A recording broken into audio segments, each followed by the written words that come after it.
እሱን እንግዲህ ዛሬ ለመጀመሪያ ጊዜ አንተ ታጫውተዋለህ ማለት ነው።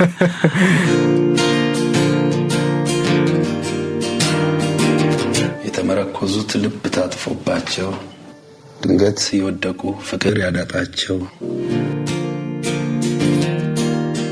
ባንተ ፍላጎትና በአቀናባሪው ሙያ መሃል ያለው ድንበር ወይ ያለው መስመር የሚጣጣመው እንዴት ነው? ሁሌ አስገራሚ ነው ሞት በእውነት ሁሌ የማይለመድ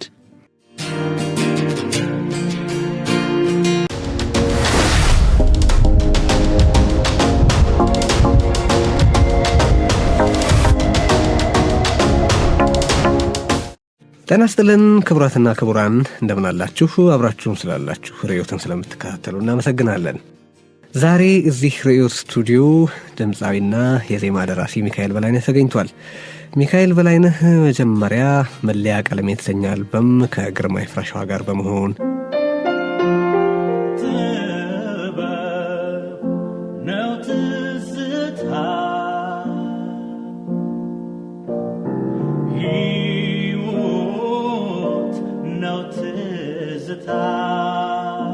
በኋላ በ1998 አንተ ጎዳና የተሰኘ አልበም እኔ ማፍቅር ሲሉኝ ያኔ በሰንዳቅ ሳኮኝ በ2004 ናፍቆትና ፍቅር የተሰኙ በህዝብ ዘንድ ከፍተኛ ተደማጭነት ያገኙ አልበሞችን ሰርቷል። ዛሬ እዚህ ስቱዲዮ ተገኝቶ ሐሳቡን፣ ርዕዮቱን፣ ንባቡንና አስተውሎቱን ሊያካፍለን ነው። እንኳን ደህና መጣ። እንኳን ደህና ቆየኝ።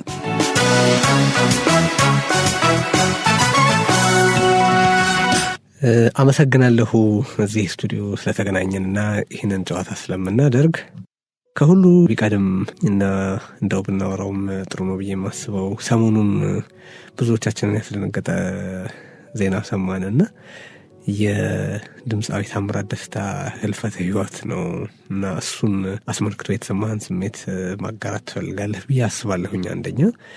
ሁለተኛ ደግሞ ይሄንን መሰረት አድርገን እንደው ስለ ህይወት ምን ይገባሃል? ስለ ህይወት ምን ይነግርሃል? ይሄ ነገር ስለ ህይወት ምን ይነግረናል? ምንስ ሊነግረን ይገባል? የሚለውን ነገርም አብሮ እንድናወራው ነው። መጀመሪያ የተፈጠረብህን ስሜት ነገርና ከዛ ወደ ጥቅል ሀሳቡን እንሻገራለና። እሺ፣ አመሰግናለሁ። መጀመሪያ በእውነት የታሜን ህልፈት ማክሰኞ ዕለት ነው ይመስለኛል የሰማነው። እኔ ሰኞ ነው ወደዚህ ሀገር የመጣሁት። በእውነት ነው የምልህ በጣም በጣም እጅግ በጣም አሳዛኝ፣ እንዴት ብዬ እንደምገልጸው አላቅም። ከጥቂት ቀናት በፊት አንድ ቦታ ተገናኝተን ነበረ። መቼም ይገርማል እንደዚህ ድንገት ሰው ሲያልፍ ሁሌ የማስበው መቼ ነበር ይህን ሰው ያገኘሁትና እንዲህ ሳገኘው ለካ ሊያልፍ ይህን ያህል ቀን ነበር የቀረው ማለት ነው ብዬ አስባለሁ ጊዜ እና ሁሌ አስገራሚ ነው ሞት በእውነት ሁሌ የማይለመድ። ምክንያቱም ለእያንዳንዳችን ለየብቻችን ያለ እጣ ስለሆነ እዳም ስለሆነ በእውነት በጣም ነው ያዘንኩት። በቀብሩም ላይ ለመገኘት አልቻልኩም። እንግዲህ ተሰማኝና ሐዘን በዚህ አጋጣሚ ገልጻለሁ። ለቤተሰቦቹ፣ ለወዳጆቹ፣ ለአድናቂዎቹ በሙሉ መጽናናትን እመኛለሁ። ስለ ህይወት ምን ይነግርሃል እያልኩ ነበረ። ህይወት በቃ ያው ምን ከንቱ ተሰባሪ ምንም ዋስትና የሌለው ቀኑ እንግዲህ እንደዚህ አስበው ቀኑ ነግቶ እንደሚመሽልህ እንኳን እርግጠኛ የማትሆንበት፣ መሽቶ እንኳን እንደሚነጋልህ ምንም እርግጠኛ የማትሆንበት ከንቱ ዓለም ውስጥ ነው የምንኖረው እና ልፋታችን ሁሉ ከንቱ ነው። መቼም እግዚአብሔር ላደለው ልቦናው ለሰጠው የህይወትን ከንቱነት ተረድቶ እርምጃውን ማካሄድ እድል ነው እና መቼም በጣም አሳዛኝ ነው። ከዚህ ቀደም አንድ ስታነሳ የሰማሁት ሀሳብ ወደ ቻይና ስትሄዱ መንገራገጭ አጋጥሞ አውሮፕላን ውስጥ እና አሰብኩት ስትል የሰማሁት ሀሳብ እንደነበር ትዝ ይለኛል። ብዛም አልደነገጥኩም። ስትል የሰማሁ ይመስለኛል። እነዛ ሀሳቦች አሉ። ያኔ ልጅ ከመውለዴ በፊት ነው መሰለኝ። ልጅ ስትወልድ ያሳሳሃል መሰለኝ፣ ማለት ስስ ያደርግሃል። እና እውነት ነው ስለ ሞትን ያው እንደሚባለው ስትኖር ሳትፈራውም ሳትመኘውም ነው መኖር ያለብህ። እድል ለሰጠው ደግሞ ተዘጋጅቶ በእምነት እንዲህ በተለያዩ እንደው ከባድ ነገር ነው በእውነት እንደዚህ አይነት ድንገተኛ ሞት ደግሞ ከምንም በላይ የተጠበቀና የሚጠበቅ ህልፈት አንዳንድ ጊዜ እረፍት ነው ይባላል። እንደሱ አይነቱ ብዙም አያስደነግጥም። አካሌ አረፈ ሲባል አንዳንዴ በጭንቅ የተያዘች ነፍስ ስታልፍና አፎይ ስትል እሱ አንዳንዴ እውነተኛ እረፍት ነው፣ ዜና እረፍት ነው። ይሄ ግን ያስደንጋጭ ሞት ነው የታሜ በእውነት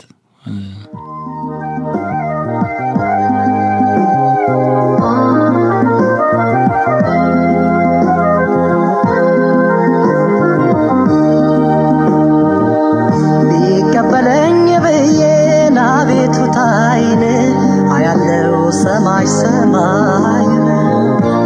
አጥቻለሁና ፍቅሬን በጥዋት አደራ በዛ እንዳይገባት እሱ ምን አለበት ምኑ ተለካና ሀያሞት መች ሞቱ ያውቅና እንዴት እንደሚመር ቀስም እንደሚሰብር ሞት ራሱ ሞቶ ባየ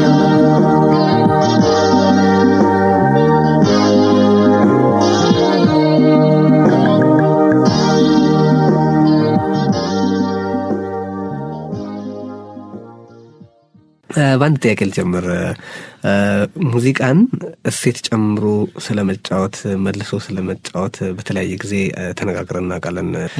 የቀደሙ ስራዎችን አሁን በቅርብ በባህላዊ ሙዚቃ መሳሪያዎች ለየት ባለ አጨዋወት ተጫውታቸው ስንነጋገርበት ነበር ከአድማጮቻችን ጋር። ስለዚህ አንድ ሁለት ጥያቄዎች ለማንሳት ነው የፈለግኩት ከዚሁ ጋር የተገናኘ። አንደኛ ይህንን ሀሳብ ምንጫረው ነው። ሁለተኛው ስለ ባህላዊ ሙዚቃ መሳሪያዎቹና ስለ አጨዋወቱ የቀደመ ሀሳብህና ያሁኑ መረዳትህ ምንድነው የሚለውን ነው ማንሳት የፈለኩት። መጀመሪያ ቆየት ያሉ ስራዎችን በዚህ አሁን በተጫወትክበት በባህላዊ ሙዚቃ መሳሪያ ታጅቦ የመስፈን ሀሳቡ እንዴት መጣ? አመሰግናለሁ። እንግዲህ መቼም ያው ሁሌ ስቱዲዮን ስለምካፈልህ እድሉን ስለምትሰጠኝ እኔም አመሰግናለሁ። ሀሳቡ እንዴት መጣ? ዋናው ሀሳብ የመጣው ከልጆቹ ነው። የሙዚቃ መሳሪያ ባህል ሙዚቃ መሳሪያ ተጫዋቾቹ ያምራል ሀገሬ የሚባለው እነሱ በዚህ የባላገሩ አይደል ላይ ሙዚቀኞችን ያጅቡ ነበረ እና እዛ ላይ የባህል መሳሪያ ይዘው እንግሊዘኛ ሁሉ ዘፈኖችን ብዙ ዘመናዊ የአማርኛ ዘፈኖችንም የሀገር ውስጥ ዘፈኖችንም ሲያጅቡ ነበር እና በዛ የተነሳ ለየት ያለ መነቃቃት ላይ ነበሩ እና አንድ ቦታ ላይ ላይቭ ቀጥታ የመድረክ ስራ ለመስራት ማለት ሳምንታዊ ስራ ለመስራት ፈልገው እስቲ ለምን ታዋቂ ዘፋኞችን አንጠቀምም ብለው ድምፃውያኖችን ለምን አንጠቀምም ብለው ደወሉልኝ። ሲደውሉልኝ እውነት ለመናገር በጣም ከሐሳቤ ሩቅ ነበር እና አይ በፍጹም አይሆንም ብዬ ግን መመለስ አልፈለኩም እና እንዴት አሰባችሁት ነው? እስቲ ቆይ አንድ ዘፈን ሞክሩና ልስማው፣ ከዛ በኋላ ያስኬዳል አያስኬድም እንወስላለን እዛው ብዬ ነገርኳቸው። ተቀጣጠርን። አጥንተው ጠብቁኝ፣ ስቄ ሸኝቻለሁ እና ሄጄ ሰማሁት። ስሰማው ገረመኝ እውነት ለመናገር፣ ምክንያቱም በዛ ደረጃ ይመጣል ብዬ አላሰብኩም ነበረ። ከዘመናዊ መሳሪያ የነበረው ቤዝ ነው። ከዛ ውጪ 2 ክራር ነበር፣ ማሲንቆ 1፣ ዋሽንት አለ፣ ከበሮ እና ኮንጋ ድራም አለ እና ስሰማው እንደገና አስደገምኳቸውና እኔ በአይምሮዬ ጨርሼ የሰማሁት እንዲጨመር የምትፈልገውን አየህ፣ የጎደለውን አየህ፣ ነገርኳቸው። ከዛ ይሄ እኔ ለመድረክ አንደኛ ከባህል መሳሪያ ጋር ምንም አይነት ግንኙነት የለኝም። ስለዚህ ትንሽ ለራሱ ለኦዲየንሱም ይርቃል። ሁለተኛ እኔም ስሜቱም ገና ስላልተዋሃደኝ ይሄን ነገር በስቱዲዮ እንስራው እና ስቱዲዮ የራሱ ሂደት አለው። አሰራርም አለው። ስለዚህ ድምጾቹን የበለጠ ለያይቶ ያወጣቸዋል እና በአዲስ አይነት መንፈስ እንስራው ብያቸው ወደ ስቱዲዮ ወሰድኳቸው። ኪሩቤል ተስፋዬ ጋር ወሰድኳቸው። ከዛ እዛ ቀረጽ ነው። ከዛ ተቀረጸና አቀራረጹና ሂደቱ ላይ ኪሩቤል ጋርም ተነጋግረን መጀመሪያ እንዴት አድርገን መቅረጽ እንዳለብን መጀመሪያ ሁሉንም ቀረጽናቸው አንድ ላይ። ከዛ በኋላ እያንዳንዱ መሳሪያ ደግሞ ለብቻው ተቀረጸ። ምክንያቱም ትልቁ የባህል መሳሪያ አንድ የቅኝት ችግር አለው ማለት ያ እንደ መፍረስ ነገር እሱም ማስተካከል አለብን ለየብቻው። ይሄ ስታንዳርዳይዝ ያለ መደረግ በስርዓት በደንብ ያለ መሰራት ያለና እኩል ሁሉም ኪዎች አንድ ላይ እሱን መምጣት ስላለበት እያንዳንዱ ለብቻው ተቀረጸ። ሁለተኛ የባላንስ ችግር አላቸው። አሁን ምንድነው በአብዛኛው የባህል ሙዚቃ የሚጫወቱት ዜማ ነው። ዜማውን ነው የሚከተሉት። ከዛ ወደ እንትን እኔ ራሴ በሌላ ኪከበቃ እና ዜማ መከተል ነው በአብዛኛው እና ሃርሞናይዝድ የሆነና ግን የመሳሪያዎቹ ችግር ነው የተጫዋቾቹ ነው ያጫወት ሀሳቡ ችግር ነው ልማዱ ማለት ነው። የመሳሪያዎቹ እንዳረጓቸው ነው የሚሆኑት። ግን አሁን ምንድነው ትልቁ የመደፋፈሩ ምንጭም የሆነው ይመስለኛል የአሁኖቹ መሳሪያ ተጫዋቾች ክራር ለምሳሌ ኮርድ ይዛሉ።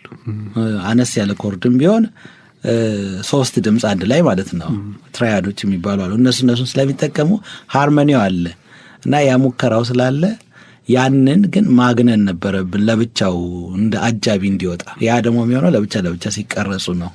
ስለዚህ ለብቻ ተቀረጹ፣ በኋላ ሚክስ ተደረገ እና አሰማናቸው። ስናሰማቸው አላመኑትም እነሱ ራሳቸው። እነሱ የሰሩትም አልመሰላቸው። እንዴ ይህ ባህልም አይመስልም ዘመናዊም አይመስልም በቃ እንዳ ወርልድ ሚውዚክ ነው ይመስላል። በጣም ደስ አላቸው። በመስለ እነሱ ሲደሰቱ ማየት ራሱ አንድ ትልቅ ነገር ነበር። እዛ ነው ለውጡ እንደመጣም አንድ እንግዲህ ይሄኛው በዋናነት ዘመናዊ አይነት ቀለም ያለው ዘፈኑ ራሱ እዚህ ሌላ ደግሞ እንደ ባህልም ስሜት ያለው ማን እጠብቅሻለሁንም እንስራ አልናቸውና ሁለቱንም ነበር የቀረጽናቸው።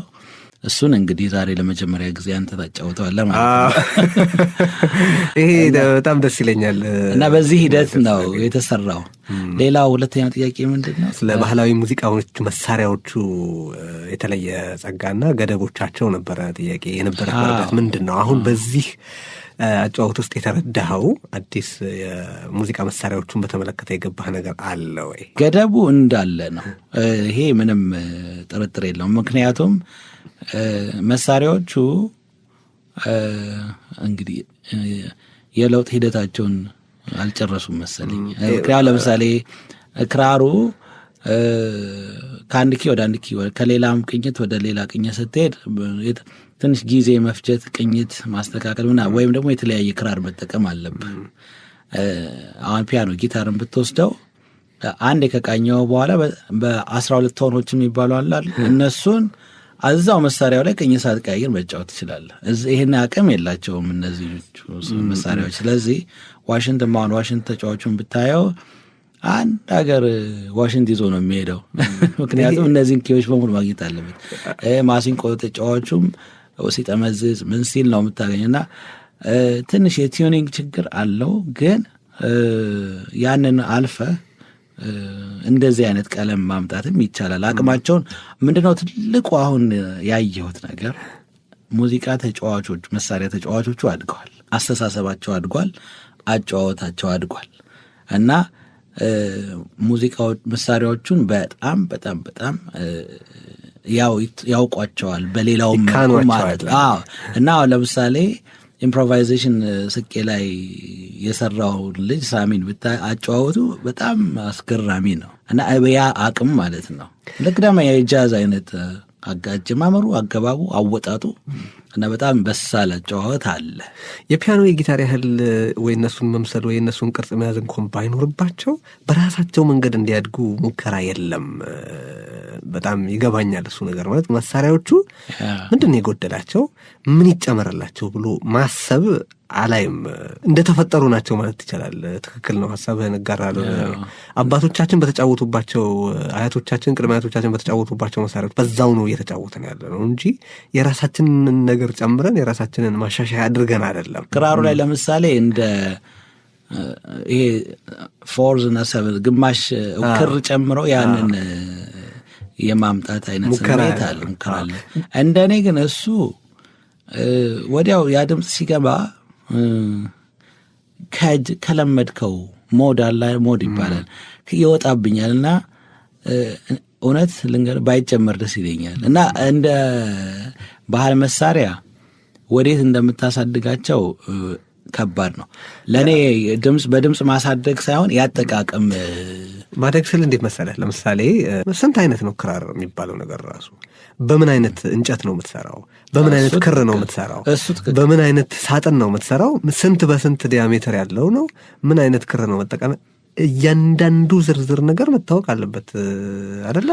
ትልቁ አንዱ የእኔ የባህል መሳሪያ ስሜትን አጥፍቷል የምለው ይሄ ኤሌክትሪፋይ የማድረጉ ሂደት በጊታር ክር የመጠቀሙ ነገር በጣም ባህላዊና ይሄ ቱባ የሆነውን ደስ የሚለውን እንደ ወንዝ የሚፈስ ይሄ ተፈጥሯዊ ስሜቱን በጣም አሳጥቶት በጣም እንጨት በቃ ድርቅ ያለ ድምፅ እንዲኖረው አድርጎታል። በተለይ አሁን የባህል ቤቶች እነዚህ የሬስቶራንቶች የባህል ሬስቶራንቶች አሉ አይደለ? እነዛ ቤቶች ውስጥ ገብተህ ስትሰማ በጣም ደስ አይልም ስሜት። ከማስጽናናት የበለጠ ወደ መረበሽ ነው የሚሄደው እና እሱ ነው ትልቁ። ይሄ ማሳደግ የሆነ ዘመን ላይ እንደ ማሳደግ ነበር መሰለኝ የታየው፣ ግን ወደ ኋላ መመለስ እንዳለብን ወደ ጅማቱ ያ ድምፅ ላይ ነው መምጣት ያለብን። አሁን ኤሌክትሪፋይ የማድረጉ ሁኔታ ያንኑ የጅማቱን ነው እንጂ ይሄ የሽቦው በተለይ ክራር ላይ ያለው ስሜት በጣም ከባድ ነው፣ እንዳለ ነው የሚረብሸው። ምንድነው ለማሳደግ አስቸጋሪ ይመስለኛል። ለምን መሰለ ልክ ስታሳድገው ተፈጥሯዊ ድምፁን እንደያዘ አጠቃቀሙ ላይ ለማሳደግ እንግዲህ ትልቅ ሪሰርች የሚፈልግ ነው። አለበለዚያ ስታሳድገው የት ጋር ልትደርስ ነው? ዘመናዊዎች አሁን ለምሳሌ ኤሌክትሪፋይድ መሆኑ የፈጠረውን ችግር ስለተሞከረን ያወቅ ነው። አሁን ወደ ነበረው እንመለስ እያለን ነው። ከተቀበሉት እሰየው፣ ግን ስለተሞከረን የታወቀው ሙከራዎች መደረግ አለባቸው። ሙዚቃ መሳሪያዎቹን እንደ ሀሳብ ወስዶ በገና ለምሳሌ አቶ አለሙ ዋጋ ሲጫወቱት በአንድ ስራቸው ላይ የነበረው የበገና ፍሰትና በኋላ ያመጡት መሀል ያለውን ልዩነት ለእኔ በጣም የትየለሌ ነው። ሲነኩት ጤዝ የሚል ነገር እሰማለሁ። አሁን እሱ በጣም ጆሮዬን የሚረብሸው ነገር ነው። ያ ለምንድን ነው የመጣው? የመርገብ ነገር ለምን መጣያ የሚለውን ማብራራት ያስፈልጋል ማለት ነው። እንደው መሳሪያዎቹን አጥንቶ አውቆ ዛሬ እንግዲህ ለመጀመሪያ ጊዜ ያ እጠብቅሻለሁ የተሰኘውን ዘፈን በባህላዊ ሙዚቃ መሳሪያዎች በአዲስ መልኩ የተሰራውን እናሰማቸዋለን። ግን እዚህ ያለው ለሶስተኛ ጊዜ ሲቀናበር ነው። ልክ ነው። መጀመሪያ መለያ ቀለሜ ላይ ከዛ አንተ ጎዳና ላይ ከዛ አሁን ደግሞ ኤልያስ የሰራ ቆንጆ አርጎ የሰራ በእውነት ከዛ ደግሞ አሁን በያምራል ሀገሬ ደግሞ ተጫውቷል። የጠብቅሻለውን ካነሳን አይቀር እጠብቅሻለሁን በተመለከተ ከጌትነት ጋር ስትነጋገሩ ይህንን ሲጽፍ ጌትነት አእምሮ ውስጥ የነበረው ምንድን ነው? ምን አወራችሁ? ወዴት አቅጣጫ ነበረ ብሩ ያመላክት የነበረው? ጌትነትን ታውቀው ከሆነ ያው አውቀዋለሁ ይሄ ነው ማስበው። አንድ ጌትነት ጋር መጀመሪያ ይህንን በመለያ ቀለሜ ላይ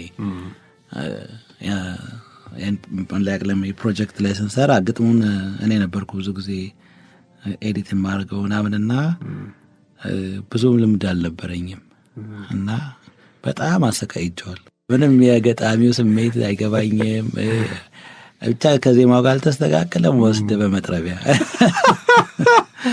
እና ጠብቅሻለሁ የመጀመሪያው ላይ ራሱ የተቆረጠ ሐሳብ ነበርና አይ እንደው ባይወጣ ነው እኮ የሚል እንጂ አንዳወጣ እንደዚህ ብሎ አይደለም። እና እንደምታውቀው በጣም ደስልስ ያለውና ያን የሚያክል ስሜቱን እኔ ከሱ ጋር ራሱ ቁጭ ብዬ ማውራቴ አሁን ሳስብ አቤት አለማወቅ እኮ አንዳንዴ ታውቃለህ ነፃነት ይሰጣል። እና ልክ ነገሮችን ማወቅ ስትጀምር ነው ለካ እንዲያሰቃይቸዋለሁ ብዬ በኋላ እንትን ላይ አንተ ጎዳና ላይ ሲወጣ እንዳለ ነው ተጠቀምኩበት ምንም። እና ለምን ነበር የጻፈው እንግዲህ አላቅም፣ ግን ዝም ብዬ የራሴ ምስል አለኝ ግምት አላቅም። ልክ ይሁን አይሁን ከገጣሚያን ጋር ስትነጋገር ስለ ሐሳቡ ከጀርባ ስላለ ነገር ታወራለህ ብዬ አስባለሁ። ወይ አሁንማ በአብጠልጥዬ ነው። 8 ግጥሞች መለያ ቀለሜ ላይ ጌትነት ናቸው አይደል? ሁሉም ልትነጥፍ ያለች ነፍሴን ቀለማን ጠፍጥፌ በነፍስሽ ብራና ዕጣ ክፍሌን ጽፌ በዓይኖችሽ ሰሌዳ ዓይኔን አሳርፌ ትርጉምሽን ባነበው ቅኔሽን ዘርፌ የሰምና ወርቅሽ ምስጢሩ ተመዞ በዓይኖችሽ ሰማይ ላይ ጉም ፍቅር አርግዞ ስስት ያቀረረው በትሽን አዝሎ ቢስበኝ ተጎተትኩ ዓይኔ ባይንሽ ስሎ። በጣም ትልቅ ስራዎች ናቸው። ህይወተኛ ሌሊት ህይወተኛ ሌሊትማ በጣም ከባድ ዘፈን ነው። ዝምተኛ ልቦች የተመረኮዙት ልብ ታጥፎባቸው ድንገት የወደቁ ፍቅር ያዳጣቸው ብቸኝነት ሰርቆ ብቻ ያስቀራቸው ዝምተኛ ልቦች ምን ይሆን ቋንቋቸው? እንደ ሰባ ሰገል ጠቅሶ የሚመራቸው የጣ ፈለጋቸው የት ነው ኮከባቸው?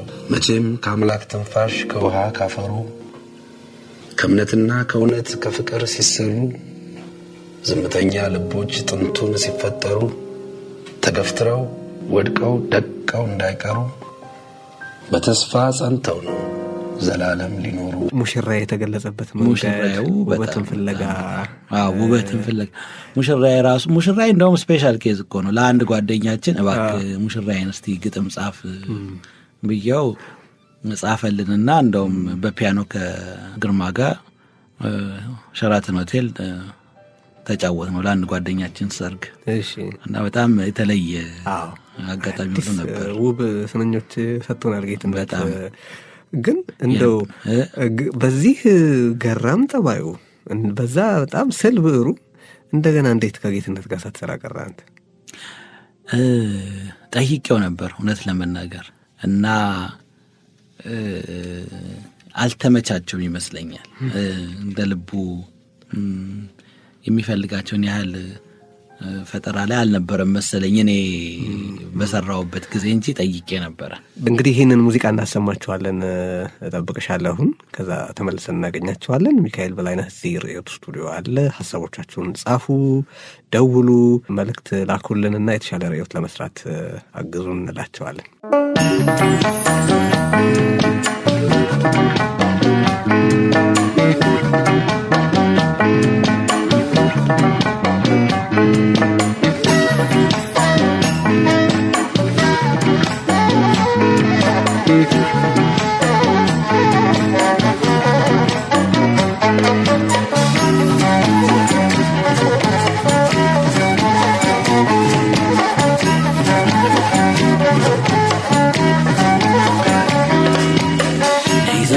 ፍቅሬን የኔ ዛሬ ነሽ ለኔ ፍቅሬ ዛሬ ነሽ ፍቅሬን የኔ ዛሬ ነሽ ለኔ ፍቅሬ አልተለየሽኝም እንኳን እስከ ሀገር ከወዲያ አልወጣሽም አልተለየሽኝም እንኳን እስከ ሀገር ከወዲያ አልወጣሽም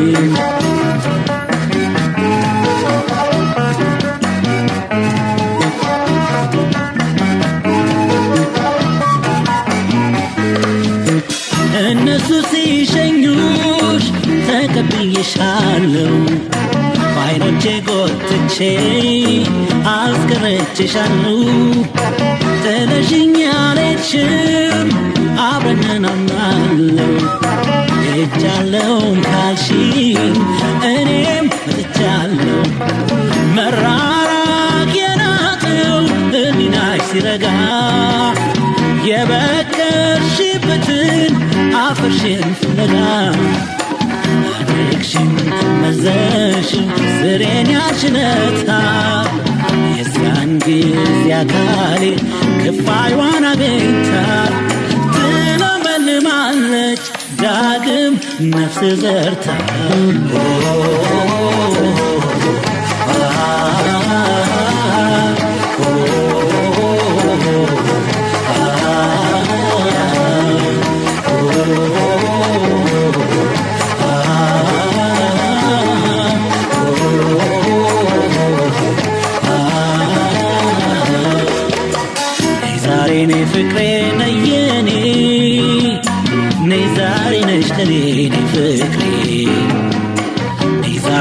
ፍቅሬ ነየኔ ነይ ዛሬ ነሽ ከኔ ነይ ፍቅሬ አልተለየሽኝም እንኳን እስከ ሀገር ከወዲያ አልወጣሽም አልተለየሽኝም እንኳን እስከ ሀገር ከወዲያ አልወጣሽም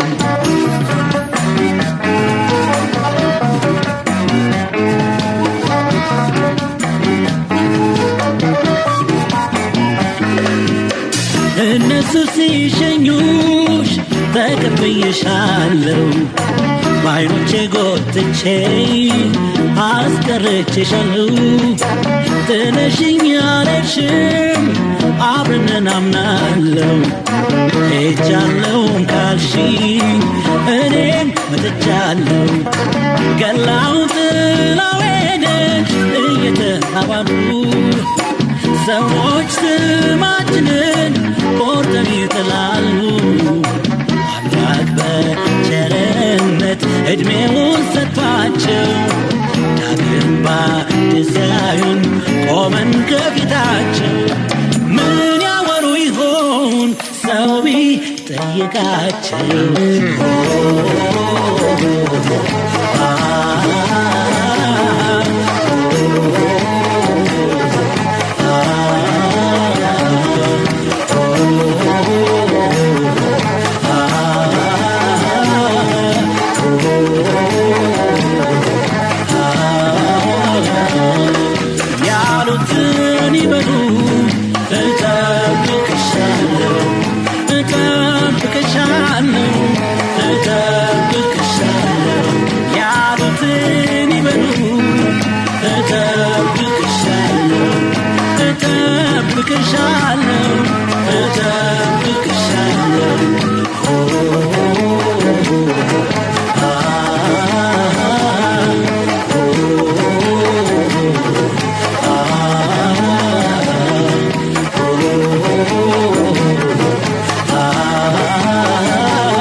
እሺ ሚካኤል በላይነህ ፈካ ያለ መልእክት ወደ መጫወት ማድላት እንደምትፈልግ በተለያየ ጊዜ ትናገራለህ። ይሄ ፈካ ያለ የምትለው መልእክት ራሱ ምን አይነት ነው? ፈካ ያለ የማትላቸውስ መልእክቶች እንደው መገለጽ የለባቸውም? መገለጻቸውስ በራሱ ሕክምና ተደርጎ ሊወሰድ አይችልም ወይ?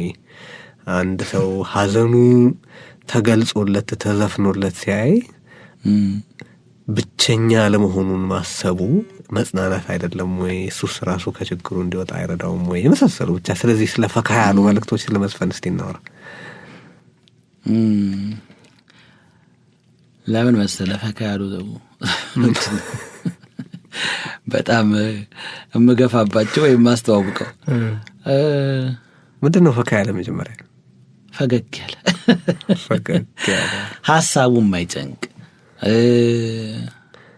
እንግሊዘኛ ቀልጣ ኢምፓወር የሚያረግ ስለሸኝሻለሁ ምን ለማድረግ ለምሳሌ ያኛው እኮ ታሄደበት ብዙ ስቄሸኝሻለሁ እኮ ራሱ እየሳቀ ነው በርግጥ ገጸ ባህሪ ህመሙ ውስጥ ዋላ አይደል እንዴ ቢኖርስ ምን ሳቀ እኮ ሳቁን አሳያት ግን እሱ ሳቅ ነው እንዴ በቃ ሳቅ እኮ አንዳንድ ጊዜ ይጋባባል ስለዚህ ቀስ ብለህ ወደ ውስጥ ታሰርጸዋለህ ማለት ነው ያ ገጸ ባህሪ የምሩን እየሳቀ ነው ወይ ነው የምልህ እያለቀስኩ ሸኝሻለሁ ልቡ እየሳቀ አይደለም ነው ያማ ተፈጥሯዊ እውነታዊ ስሜት ነው ሊክደውና ሊሸሸው አይችልም ይሆንና መሄድሽን ግን በመሳቅ ነው እንጂ በመጎዳት በማልቀስ እንደው ራሴን በመቀጥቀጥ ምናምን አይነት አይደለም መንፈስ ነው ገባኝ መንፈሱ ግን አሁን በደንብ ብንመረምረው ያንን ሰው እያስመሰለ ነው ወይስ እውነተኛ ስሜቱን እየገለጠ ነው ልቡ እየታገለ ነው በሐዘን ውስጥ ደስታውን ጥርሱን እየገለጠ ነው እንጂ እየሳቀ ነው ወይ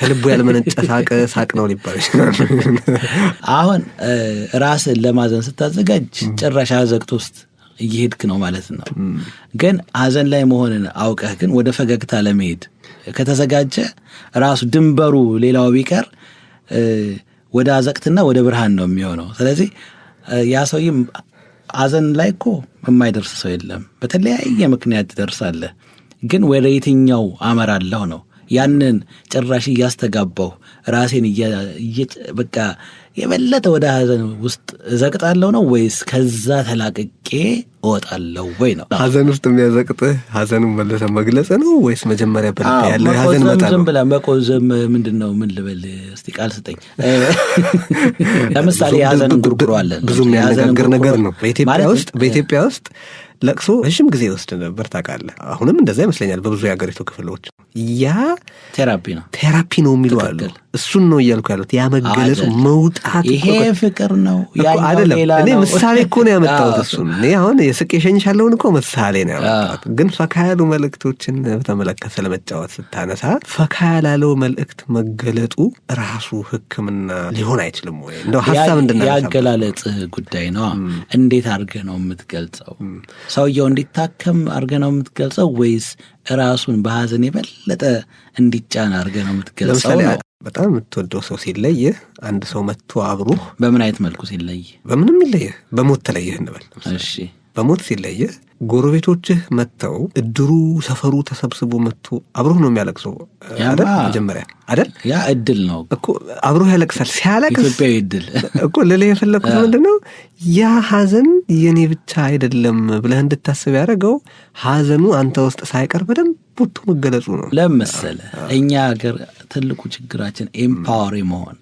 በጣም ብዙ ሄደንባቸዋል እነዚህ ትንሽ ብርድ የሚሉ ግጥሞችና ዘፈኖች ብዙ ተኪዶባቸዋል ያ ዘፈኑ አይደለም ይሄ ግን የራሴ የግሌ ምርጫዬ ነው አሁን ለምሳሌ ግጥሞች ያመጡልኛል አንዳንድ ልጆች ሲያመጡልኝ አየውና አይ ይሄ ግጥም ለዘፈን አይሆንም አይደለም የምላቸው ይሄ ግጥም እኔ ለምፈልገው አይነት መስመር አይሆነኝም ሌላ ሰው ፈልጉ ነው የምላቸው ምክንያቱም ሌላ ደግሞ በሌላው ሊገልጸው የሚፈልገው መጫወት የሚፈልገው አለ ስለዚህ እኔ እኮ ስታንዳርድ እና ይሄ ከዚህ ውጭ መሰራት የለበት የሚል ራሴ ግን ያንን ብሄድበት ነው ደስ የሚለኝ ለምን ሳዝናለሁ ራሴም እኮ በኋላ እኮ መድረክ ላይ ስሰራው እያዘንኩ ልሰራው ነው እንዴ ምን ችግር አለው እያዘንኩ መስራት ችግር አለው አንዱ ስሜት ነው እየተደሰትክ እንደምትሰራው አይደለም መድረክ እኮ የሆነ ፈካ ያለ ነው እንዴ እዛ የሚመጣውን ሰው በሙሉ መድረክ ሁሉ የፈካ ነው አሁን እዛ ለሙዚቃ ሁሉ የሙዚቃ መድረክ ላይ ይዘህ የምትቀርበው ከዛ በፊት ስራዎችን አቀርበው ምን ብለህ ሰዎች ላይ ይመጣሉ አይደል የሰማቸውን የሚያውቋቸውን ዘፈኖች አንተ በቀጥታ ስትጫወት ላይ ይመጣሉ ይዘህ የምትቀርበው ህይወትን ነው ህይወት ደግሞ ሳቅም እንዳለ አብሮህ መጥቶ ማልቀሱ እንዴ በደስታ ያልቅስ በፍቅር ያልቅስ ባቆለ ሐዘን ብቻ ነው ያለው ማለት ነው መድረክ ስላለ ደስታም ስላለ እስማማለሁ እኮ ለማልቀስ ክፍት ነው ደስታም ስላለ ስትለኝ ሐዘንም እንዳለ ማለት ነው እሱን እያልኩ ነው መድረክ ላይ ህይወትን ይዘህ ተቀርቁ መረፍ አንተ ጥሩን ሰራ በተመለከተ አንድ አልበም ከሰራህ በኋላ በሚቀጥለው የማደግህ መገለጫ የሆነ ማለት በተጨማሪ ሙዚቃን፣ ግጥምን፣ ቅንብርን የመረዳትህ መንገድ ማደጉን የምታሳይበት ስራ ይሆናል የሚቀጥለው አልበም ብዬ ነው ማስበው። መጨመር አለበት የሚቀጥለው አልበም ሲሰራ አይደለ? በነበረህ ላይ ስቱዲዮ የምትሄደው ምን ፍለጋ ነው? ማለት ዜማ ከሰራህ ግጥም ካገኘህ በኋላ ምን ለማግኘት ነው ስቱዲዮ የምትሄደው ማለት ነው? በአንተ ፍላጎትና በአቀናባሪው ሙያ መሀል ያለው ድንበር ወይም ያለው መስመር የሚጣጣመው እንዴት ነው? ይህን ጥያቄ የምጠይቀው አንዳንዶቹ የሚፈልጉትን ለማስደረግ የሚሄዱ አሉ፣ የአቀናባሪውን እጅ ብቻ ፍለጋ። አሁን እዚህ ስም መጥቀስ አልችልም፣ ግን ምን ፍለጋ ነው ስቱዲዮ የምትሄደው?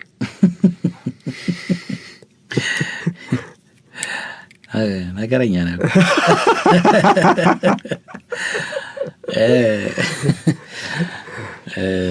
ምን መሰለህ፣ ስቱዲዮ ዜማ ትሰራለህ። ዜማ ስትሰራ ማለት በአብዛኛው የቅንብር መንፈሱም ባይሆን ግን አቅጣጫው ይለያል።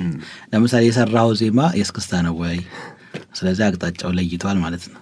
ሬጌ ነው ወይ? አቅጣጫው ለይቷል ማለት ነው። ለምሳሌ ስሎው አር&ቢ ነው ወይ? ፖፕ ሚውዚክ ነው? ያ ማለት ዜማውን ስትሰራው ይሄ መስመር ኦልሬዲ ተለይቷል ማለት ነው። ማለት በደንብ ዜማው እየገባህ እየተረዳ ሁሉ ነገር የምትሰራ ከሆነ ማለት ነው። አንዳንድ ጊዜ ለፖፕ ሚውዚክ የሰራው ሬጌ ሆኖም ሊገኝ ይችላል። አንዳንድ ዝም ብሎ በፍላጎት ብቻ የሚሰራል። አቀናባሪው ጋር ከመሄድ በፊት እንደኔ የምትፈልገውን ጠንቅቀህ አውቀህ መሄድ ስራ ያቀላል፣ አቅጣጫውንም የበለጠ ያደምቀዋል። ስለዚህ እኔ ምንድነው የማረገው፣ ዜማዬን ጨርሼ ከግጥሙ ጋር ለአቀናባሪው ስሰጠው ፍላጎቴን እነግረዋለሁ። ይሄ እንዲህ ነው እንዲህ ነው እንዲህ ነው እስከ ተወሰነ መልኩ እንደውም ሲቀናበር እዛው ቁጭ ብል ደስ ይለኛል። ወይም ደግሞ ሰጥቼው ሄዳለሁ። ከዛ በኋላ ነው እንደገና የምሰማው እንጂ እዛው ቁጭ ብዬ ቆየኛውን ድምፅ ጨምረው፣ ይሄኛውን ቀንሰው፣ ይሄኛውን ቁረጠው የአቀናባሪውን ነጻነት እና ለሙዚቃው የሚያደርገውን ተጨማሪ አስተዋጽኦ መገደብ አልፈልግም። ግን ምንድነው ገደብና ልኩን በትክክል አውቀዋለሁ። እና አንዳንድ ደግሞ የአቀናባሪዎቹም የራሳቸውም ፍላጎት አይነት አለ። አንዳንዶቹ አጠገባቸው ስተው እንደውም ደስ አይላቸው ሰጣቸውና ዞር እንድትል፣ ሌሎቹ ደግሞ አንዳንዶች ደግሞ አሉ አጠገባቸው ስትሆን ደስ የሚላቸው የበለጠ ዜማውንም እንዲረዱት የሚያደርግ። ስለዚህ አቀናባሪዎቹን በጣም መጫንና ይህንን አውጣ ይህንን አስገባ ትንሽ ሙዚቃውን ይጎደዋል ብዬ አስባለሁ። ግን ደግሞ የምትፈልገውን አለማወቅም እንደገና ሙዚቃውን ይጎዳዋል። ምክንያቱም ዜማውን በተለይ ራስህ የደረስከው የጻፍከው ከሆነ ምን እንደምትፈልግና የዜማውን መረዳትህ ያንተ ይበልጣል ከአቀናባሪው ይበልጣል። አቀናባሪው ብዙ ጊዜ ከኛ የሚበልጡት በምንድን ነው? ሙዚቃዊ ዋጋ ያለውን እውቀታቸው የኛ ይበልጣል። ለምሳሌ ኮርድ አጠቃቀም፣ ሪትም አጠቃቀም የነሱ ይበልጣል። ይሄ ብሪጅ ምናምን የሚለውን ነገር ብዙ ስራ ነው ያለባቸው እና እሱን በደንብ ይረዱታል። አይ ዝም ብለህ የሰውየውን እጅ ፍለጋ እና ቅጂ ከሆነ ሄድከው እንግዲህ እሱ ያው ከዕለት ወደ ዕለት የሰው ገደብ ሊሚቴሽን ስላለን አንድ ሰው ሁሌ ብዙ ነገር በሰራ ቁጥር ተመሳሳይነቱና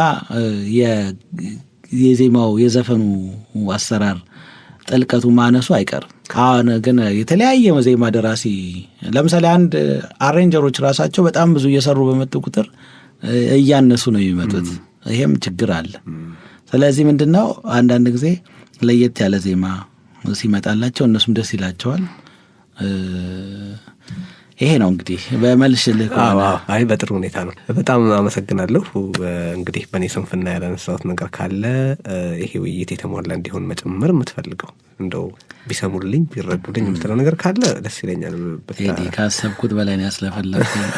ምንም ሰውነፍ አይደለም አንተ ስንፍና ምንም የቀረ ነገር የለምና ከዚህ በላይ ምንም አልልህም። እግዚአብሔር ይስጥልኝ፣ አመሰግናለሁ። ከዚህ በላይ በእውነት አንተን የበለጠ ሊረዳህ የሚችል ዘመንና ወቅት ላይ እግዚአብሔር ያድርስህ። እውነቴን ነው የምልህ እና እንደ ሁሉም ሙያ ውስንነት ያለበት አንዱ ሙያ ይሄ ጋዜጠኝነት ነውና